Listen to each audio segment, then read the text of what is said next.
Graça e paz, abençoados! Mais uma vez o canal Luzes da Graça está aqui com vocês e nós vamos estar falando sobre o plantio e a colheita. Este é o nosso tema. Vamos trazer esse ensino sobre o plantio e a colheita. Nós, o canal Luzes da Graça, trazemos ainda a vocês um ensino na iluminação da palavra, onde falaremos sobre o plantio e a colheita. Amados, como sabemos, todo plantio na terra é que produz a vida vegetal.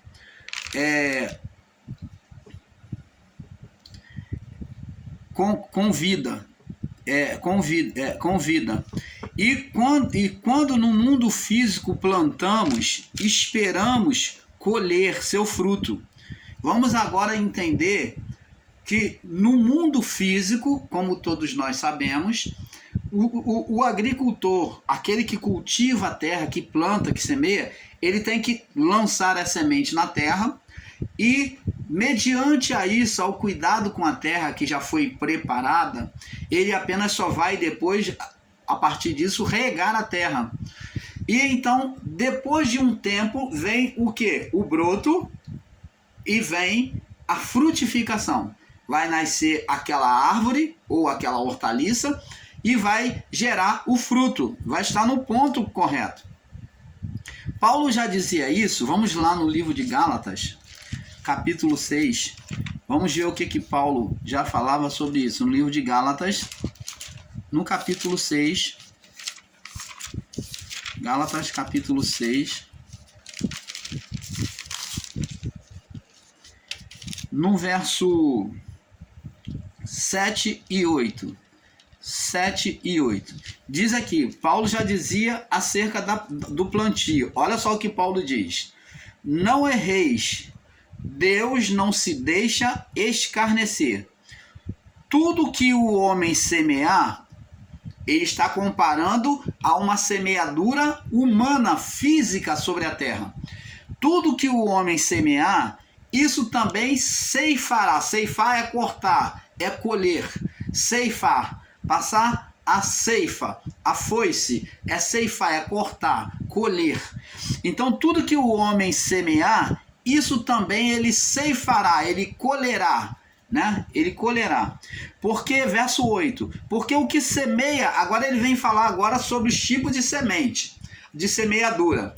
Ele vem agora comparar que há duas semeaduras.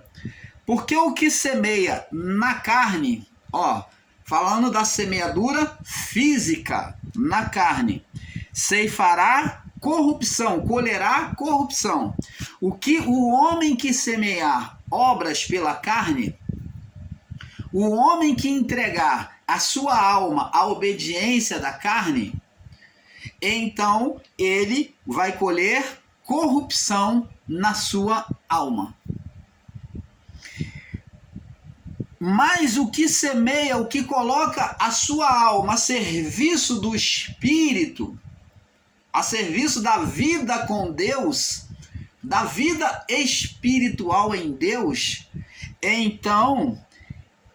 Mas o que semeia no Espírito, do Espírito, vê que a letra maiúscula não é maiúsculo, Espírito está referindo-se ao Espírito de Deus, a satisfazer a Deus, mas o que semeia no Espírito, ceifará, colherá a vida eterna. Você está vendo? Então, abençoados, Paulo está falando de semeadura aqui nesta vida. Falando de semeadura aqui nesta vida, que está dizendo que o homem, quando se entrega e se sujeita à vontade da carne, ele semeia na carne, ele vai colher o quê? Corrupção, destruição em todas as áreas da sua vida. Corrupção. Mas o que semeia no Espírito em favor de Deus, na presença de Deus, buscando a Deus, no Espírito Espírito de Deus, esse colherá a vida eterna.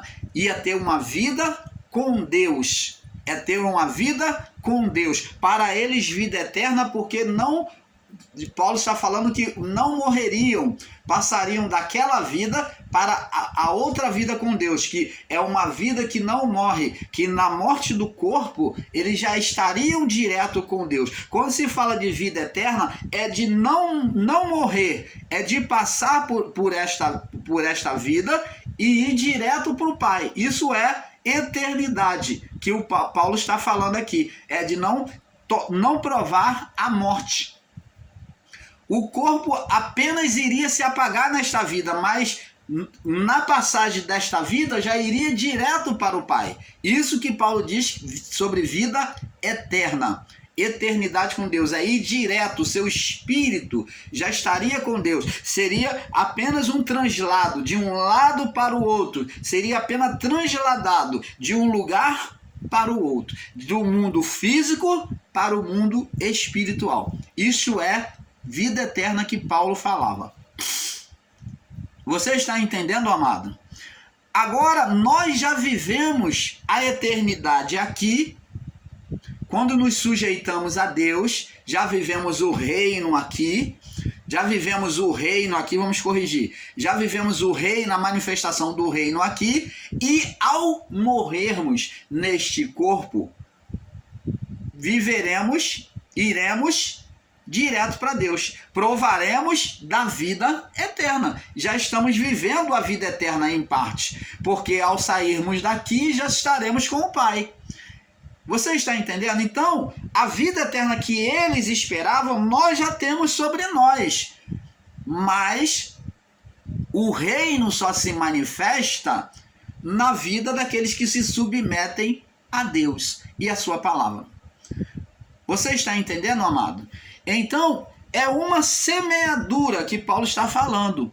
Não erreis, não entre no caminho do erro, da carnalidade. Deus não se deixa escarnecer. Deus não se deixa fazer zombaria com ele.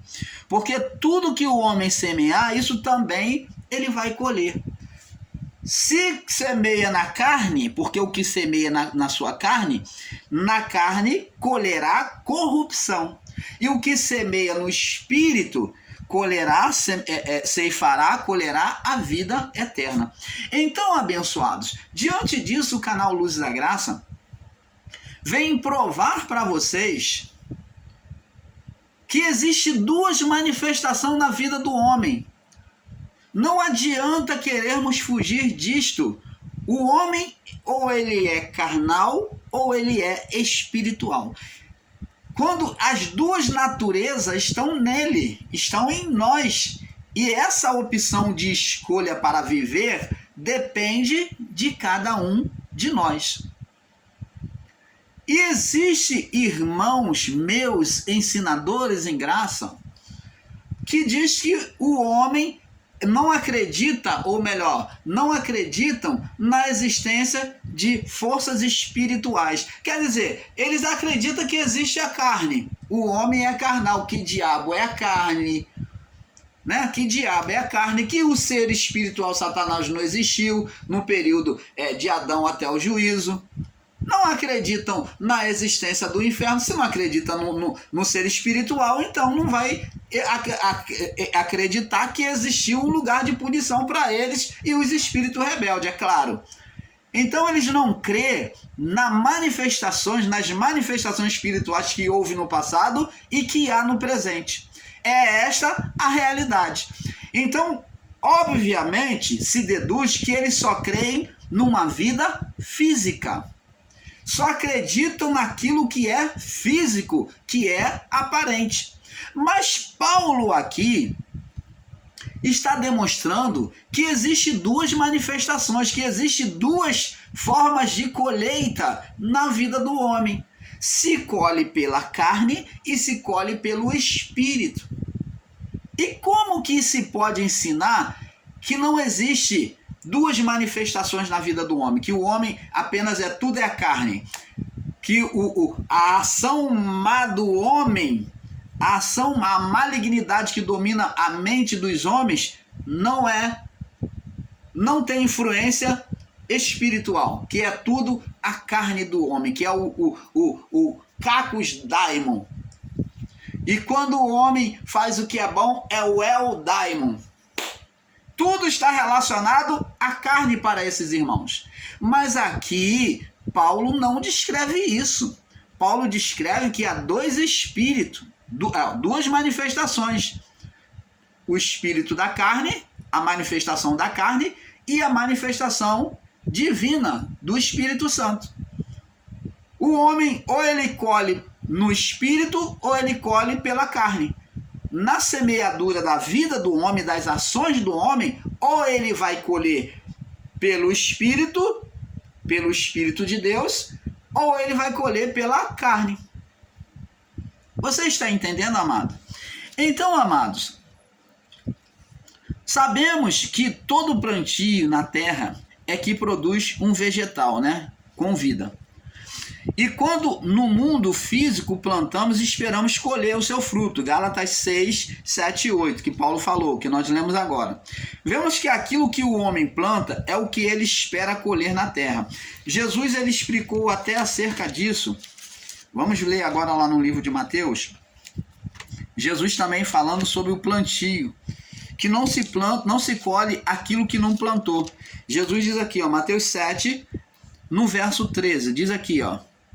Mateus 7, no verso 13, diz aqui.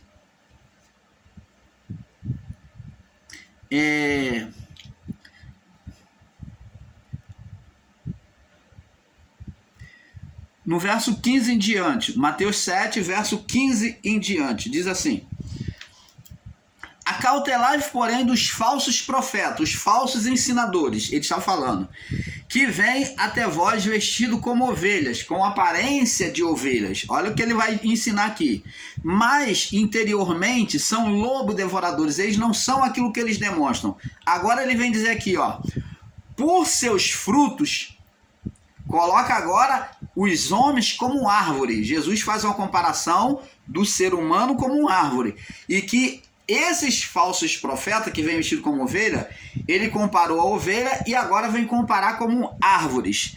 Né? Lembra lá do céu que quando Jesus untou os olhos dele com lodo e mandou ele lavar e disse, tu vê agora? Ele falou, vejo o homem como árvores. Ele viu com deficiência. Ele viu com deficiência. Recursos humanos gera deficiência da manifestação de Deus. Agora, quando há o toque direto de Jesus no olho daquele cego, nos olhos daquele cego, então Jesus manda ele agora olhar para o céu e ele vê claramente. Ele não viu mais os homens como árvore de forma turva. Então Jesus diz aqui, ó, por seus frutos conhecereis. Então ele agora colocou o homem como ovelha e agora vem comparar uma árvore. Por seus frutos os conhecereis. Então, ele fala assim, olha eles como árvore, porque os frutos daquilo que eles fazem vai mostrar quem eles são. Por seus frutos conhecereis. Colhe-se uvas de espinheiros? Você colhe uva de lugar cheio de espinho? Ou você colhe figo de abrolho, de uma vegetação cheia de mato? Assim toda boa árvore produz bons frutos. Então toda boa árvore que foi plantada, ela vai produzir o fruto de que ela foi plantada. Toda boa árvore produz bons frutos e toda árvore má produz frutos maus. Você está vendo? A árvore ela vai dar fruto conforme ela é. O plantio que você plantou é o que você vai colher. Jesus diz aqui no verso 18, não pode a árvore boa dar maus frutos. Não pode a árvore boa, se você plantou um fruto bom, ele não pode dali germinar um fruto mau. E nem a árvore má dá bons frutos. Toda árvore que dá bom fruto, corta-se. Toda árvore que não dá bom fruto, corta-se e se lança no fogo. Esse fogo aqui tem a representação do inferno espiritual. Não é este inferno físico que os irmãos em graça aí estão ensinando, que inferno é sepultura, que é o Geena lá de Jerusalém, aonde Jesus viu lá o lixão. Não, esse inferno é o fogo espiritual. Tanto que a palavra diz fogo eterno. Se fogo eterno é um fogo físico, então não é fogo eterno. Porque o fogo eterno não é físico. E nós, no próximo vídeo após esse, vamos estar reciclando o entendimento sobre o inferno. Vamos estar reciclando o entendimento sobre o inferno, falando e ensinando de forma perfeita, tá? Mostrando que muitos desses irmãos nossos em graça estão ensinando erroneamente acerca do inferno. Então, amado, toda árvore que não dá bom fruto, corta-se e lança-se no fogo, que é a representação do inferno. Porque pelos seus frutos os conhecereis. Então você está vendo? Pelos seus frutos os conhecereis. Então o plantio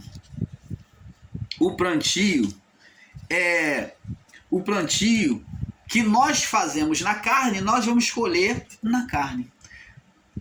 O que fazemos no espírito, vamos manifestar a manifestação do espírito. Então tudo depende do homem. Como vimos, amado, com os olhos naturais para a vida física, como vemos com os olhos naturais para a vida física, assim também Deus nos faz saber pela sua palavra que da mesma forma há uma semeadura espiritual na vida do espírito.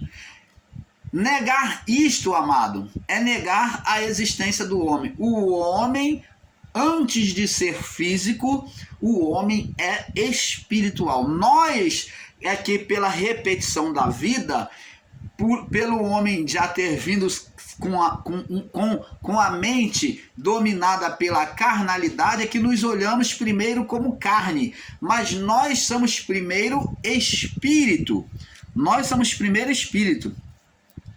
Então, pela semeadura da mesma, pelas palavras que da mesma forma há uma semeadura espiritual na vida do espírito do homem, no interior do homem, onde já começamos a enxergar em Gênesis 2,17. Vamos ver que o homem primeiro é espírito, e Deus mostra aqui em Gênesis 2,17. Olha o que ele vai dizer. Mas ele falou para Adão e sua mulher: mas da árvore do conhecimento do bem e do mal, dela não comerás. Aqui o homem sem estado de pecado ainda.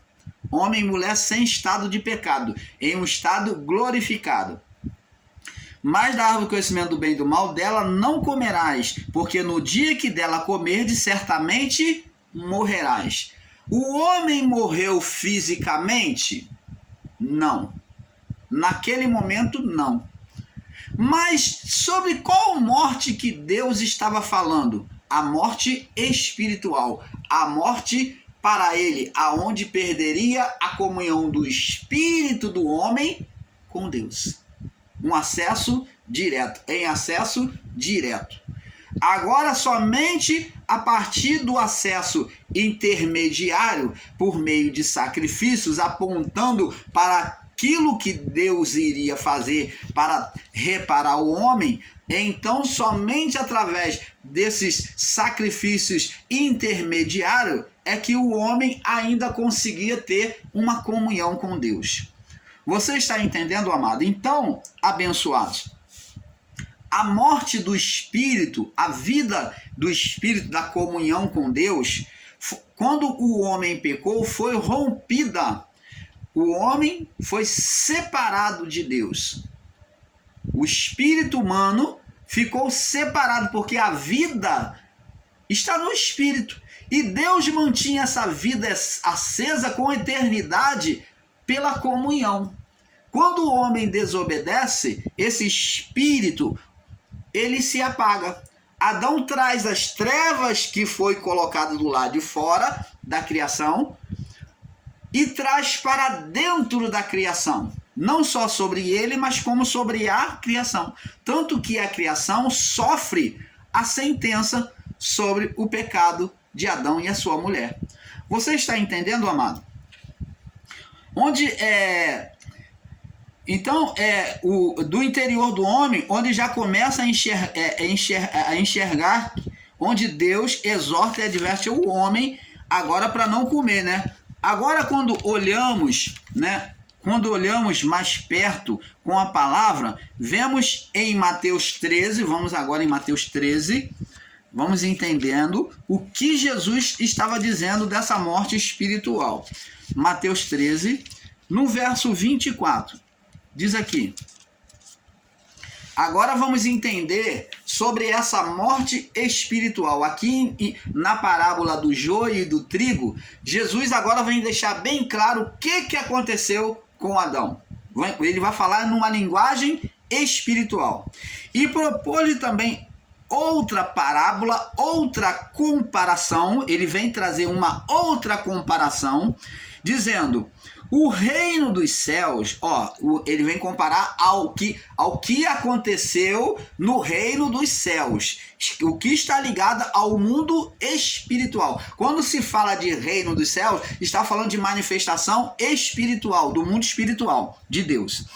O reino dos céus é semelhante ao homem que semeia a boa semente no campo. Opa! Pergunto a você: Deus, quando formou Adão e a sua mulher, formou ele perfeito ou não? Formou perfeito. Apesar de existirem irmãozinhos em graça, alegando que Deus fez o homem para pecar, Deus fez o homem já com fragilidade para pecar, que Deus já fez com o destino de pecar para manifestar a glória dele por meio do homem. Amado, como se Deus precisasse que o homem fosse fracassado para ele receber glória? Deus não precisa nem do homem, nem para louvar ele, você quer saber? Porque a palavra de Deus diz que a própria criação glorifica a Deus, os céus proclamam a glória de Deus e o firmamento anuncia as obras das suas mãos. Como que Deus precisa do homem ser fracassado para poder trazer glória para ele? Esse ensino é um ensino banalizado, meus irmãos. É um ensino forreca, totalmente contrário às escrituras. Você ensinar que Deus fez o homem para pecar, para receber glória do homem, para que o homem viesse reconhecer ele. Amados,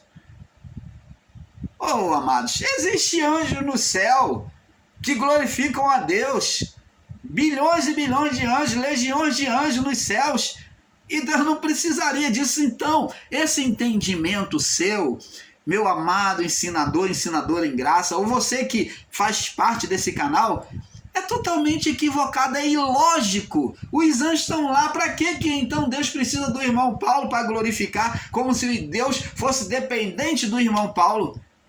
Não, eu vou fazer alguma coisa para ele sofrer, para ele então ter que voltar para mim e dar glória. Amado, esse ensino é errôneo. O homem é que precisa de Deus e não Deus do homem, amado. Então, ele propôs uma parábola falando do reino dos céus, que é manifestação espiritual de Deus, né? Sobre a criação. Diz assim: o reino dos céus é semelhante ao homem. Então, observa aqui que reino dos céus, que é manifestação espiritual, está agora relacionado à terra, à criação, homem, físico. Então, o espiritual com o físico. Então observa isso, entendimento espiritual do Pai, através do canal Luz da Graça. Reino dos céus, manifestação espiritual. O homem é a manifestação física e o campo é manifestação física. Então está juntando, mostrando o encontro das duas coisas, reino dos céus e a criação. Então vamos entendendo isso. O reino dos céus é semelhante ao homem que semeia uma boa semente no campo, falando da junção do mundo espiritual com o mundo físico. E o que aconteceu aqui? O que está dizendo? Que a semente de Deus, que foi Adão, foi perfeita.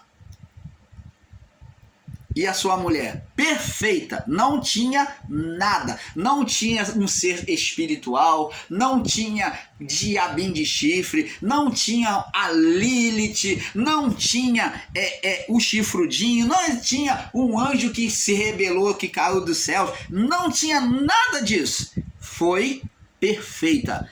Existia sobre a terra apenas a boa semente, o homem perfeito, Adão. Mas, ó, semelhante ao homem que semeia boa semente no campo. Mas, olha, agora vamos entendendo. Mas dormindo os homens. Quando é que os homens esteve dormindo? Você já se perguntou quando é que os homens esteve dormindo aqui olhando para essa parábola? Você já procurou enxergar por esse prisma com uma visão espiritual? Quando é que os homens esteve dormindo? Estado de sono é estado de morte. Estado de sono é estado de morte espiritual. Esse sono aqui é sono espiritual. Mas dormindo os homens, quando é que os homens foram postos para dormir? A partir do pecado de Adão e sua mulher. Agora a semente já não era mais perfeita.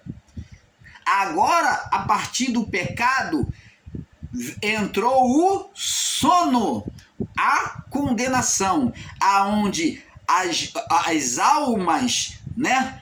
As almas, aonde alma e espírito sendo junto, as almas levou todos, a partir da morte do corpo, ao estado de sono, ao estar preso na sepultura, ao estar aprisionado aquela sepultura ali, aquele abismo chamado de inferno. Inferno por quê?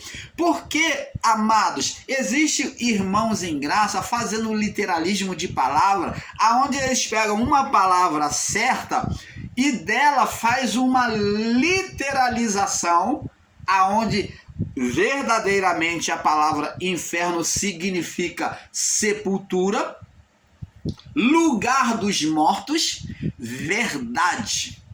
Mas eles têm pegado esta palavra, este significado que estão corretos ao ensinarem assim, mas têm feito uma literalização sobre a não existência do inferno, dizendo que inferno é sepultura de forma literalizada.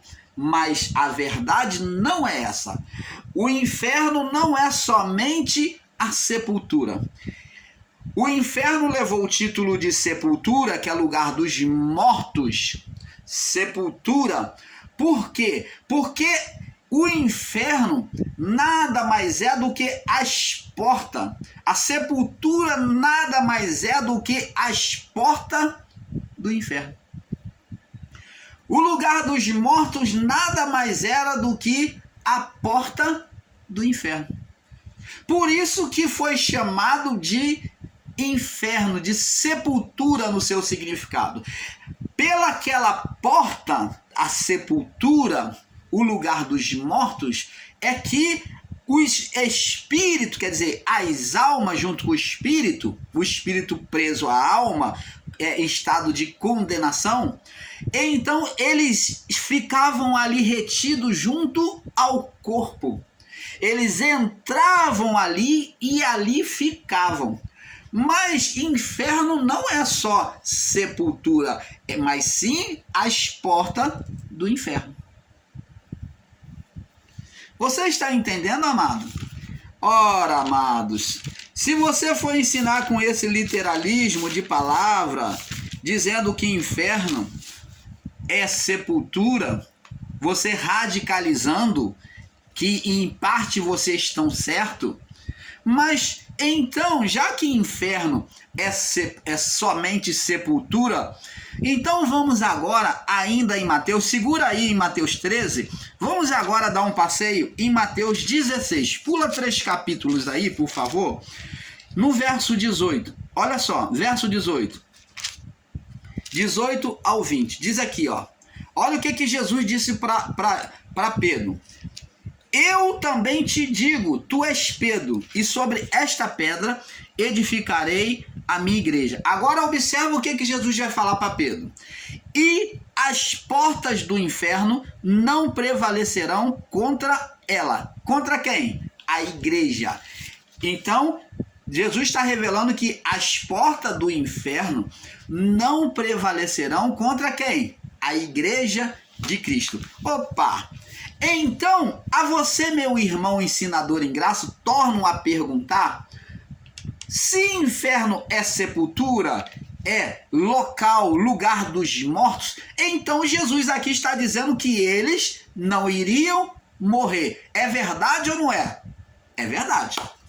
Se na literalização, você pega a literalização de que inferno é sepultura, somente a sepultura, que inferno é somente lugar dos mortos, significa dizer que somente lugar dos mortos, então Jesus está dizendo aqui que os discípulos não iriam morrer. Porque está aqui: as portas do inferno não prevalecerão contra ela. Mas, olhando com o olhar espiritual, Jesus não está dizendo o inferno não prevalecerá.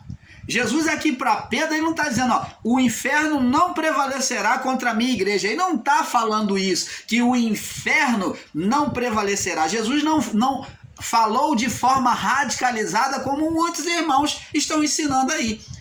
Ele disse que as portas, as entradas, a antessala, o lugar intermediário que existiu para espera do juízo, as portas do inferno, a antessala, lugar de espera para juízo.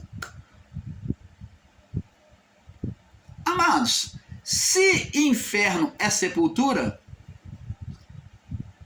então para que as pessoas iriam ser julgadas? Se era sepultura, os espíritos, as almas estavam ali esperando o quê? Ah, você vai dizer, não, irmão Paulo, eles estavam esperando a glorificação de Cristo, porque o Cristo iria vivificar os espíritos. Verdade, uma meia verdade. Mas é muito mais além dessa verdade. Ali era apenas a sepultura, era apenas a antessala, o lugar intermediário, o lugar de espera para o juízo. Era apenas a porta, as portas do inferno. Por que aqui está as portas no plural? Porque existia várias formas de morte,